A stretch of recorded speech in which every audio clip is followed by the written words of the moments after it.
कशा आहात विद्यार्थी मित्रांनो, कसा चालू आहे अभ्यास? तर युनिव्हर्सल कोचिंग इन्स्टिट्यूटच्या डिजिटल प्लॅटफॉर्ममध्ये आपल्या सर्वांचं मनापासून स्वागत आहे. तर मित्रांनो, 22 फेब्रुवारी 2026 ला जी स्कॉलरशिप परीक्षा झाली होती, त्या परीक्षेची उत्तर सूची ही आलेली आहे आणि ती उत्तर सूची कशी बघायची हे आजच्या लेक्चरमध्ये बघूया आपण. बघा, तर ही तिथं तुम्हाला दिसेल. तर इथं एकदम राईट हँड साईडला तुम्ही काय करू शकता, हे परत आपण बघूया की कसं आपल्याला उत्तर सूची बघता येईल. तर MSc ला जायचं. MSc ला गेल्यावर PUPSS असं येईल, शिष्यवृत्ती परीक्षा 2026 5वी 8वी स्कॉलरशिप. आणि येथे गेल्यानंतर इथं आपल्याला उजव्या हाताला दिसेल बघा अंतरिम उत्तर सूची. आणि इथं ऑब्जेक्शन पण घ्यायचे आहेत, काय आहेत ते सगळं दिलेलं आहे.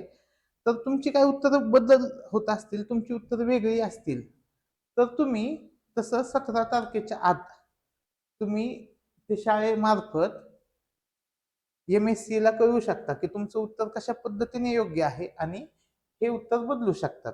तर आता बघा, हे उत्तर सूची आणि सगळ्या लँग्वेज साठी आहे बघा. जे आता इंग्लिश मिडियमचे आहेत त्यांची पण उत्तर सूची आहे, जे मराठी मिडियमचे आहेत त्यांची उत्तर सूची आहे, सगळ्यांची आहे. पहिली बघूया 5वीची. बघा, ही 5वीची उत्तर सूची. ठीक आहे, आपण डाउनलोड करूया आणि सेपरेट बघूया ही उत्तर सूची. सगळ्या उत्तर सूच्या डाउनलोड करून घेऊया आपण. ही पेपर 2 ची उत्तर सूची आणि ABCD. बघा, इथंच त्यांनी एकापेक्षा जास्त उत्तर दिलेत, 1 3 किंवा 4, म्हणजे जास्त उत्तर दिलेत. त्याच्यामुळं जास्तीत जास्त विद्यार्थ्यांचे मार्क इथं वाढणार आहेत, हे लक्षात घ्या. इथंच आपल्याला जास्तीत जास्त लॉजिक पण करेक्ट आहेत हे कळतंय. आता पुढे बघूया 8वीची. 8वीची पण बघून घेऊया उत्तर सूची. बघा, ही असेल 8वीची. 8वीची उत्तर सूची. आणि जे विद्यार्थी म्हणत होते सगळ्या संचाची पाहिजे, सगळ्या संचाची आहे इथे. एक एक संचाची आपण ओपन करूया. बघा,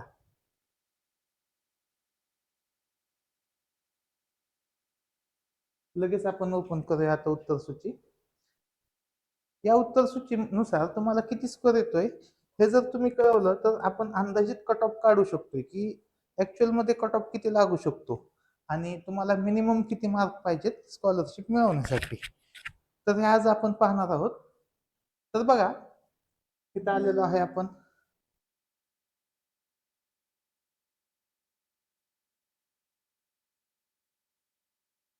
पहिला आपण बघूया 5वी. 5वी पहिला पेपर. ही 5वीची उत्तर सूची 2026 ची स्क्रीनशॉट काढून घ्या आणि तुम्हाला किती मार्क पडतायत ते बघून घ्या. ठीक आहे, आता आपण ही झाली पहिल्या पेपरची. आता दुसऱ्या पेपरची बघून घेऊया आपण. 5वीची. हा पेपर 1, ही पेपर 2 ची उत्तर सूची.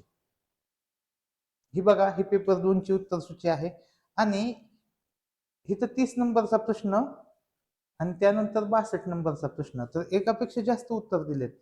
त्याच्यामुळं तुमचं जर वेगळं उत्तर असेल आणि शिक्षकांनी वेगळं उत्तर सांगितलं असेल तर तुम्हाला इथं मार्क मिळतील बघा.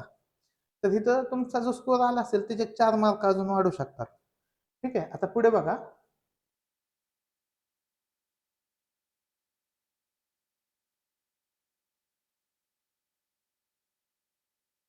बघा, ही 8वीची उत्तर सूची, पहिला पेपर, पहिल्या पेपरची उत्तर सूची.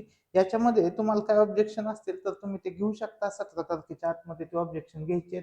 आज आहे 10 तारीख, म्हणजे 6 ते 7 दिवसाच्या आतमध्ये तुम्हाला ही सगळी प्रक्रिया करावी लागेल.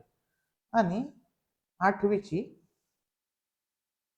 आणि जे इंग्लिश मिडियमचे आहेत त्यांनी पण इंग्लिश मिडियमची सहज डाउनलोड करू शकता. तुम्हाला सांगितलंय कशी उत्तरपत्रिका डाउनलोड करायची आहे.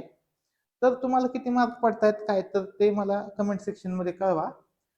आणि कितीचा टॉपर येईल काय येईल हे आपण बघूया पुढील लेक्चर मध्ये. आपण ते बघूया. व्हिडिओ शेवटपर्यंत बघितल्याबद्दल धन्यवाद.